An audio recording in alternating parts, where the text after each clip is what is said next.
আবহাওয়ার খবর জানতে চলে আছি সহকর্মী শাহানুরের সরকারের কাছে। শাহানুর, আজকের আবহাওয়া নিয়ে আপনার কাছে কি তথ্য আছে, আমাদের বিস্তারিত জানাবেন।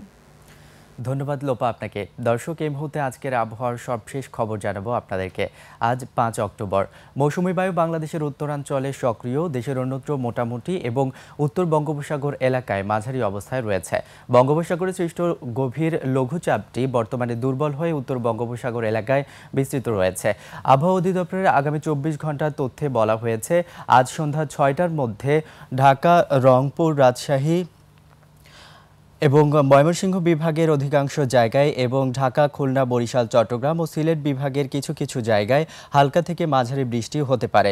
এছাড়াও বলা হয়েছে, আগামী ২৪ ঘন্টায় রংপুর, রাজশাহী এবং ময়মনসিংহ বিভাগের কিছু কিছু জায়গায় ভারী থেকে অতি ভারী বৃষ্টি হতে পারে। এছাড়াও আগামী ২৪ ঘন্টায় দেশের উত্তরাঞ্চলের তাপমাত্রা সামান্য বাড়তে পারে এবং দেশের অন্যত্র দিন ও রাতের তাপমাত্রা প্রায় সমান থাকতে পারে। লোপা, এই ছিল আমার কাছে আবহাওয়ার সর্বশেষ তথ্য।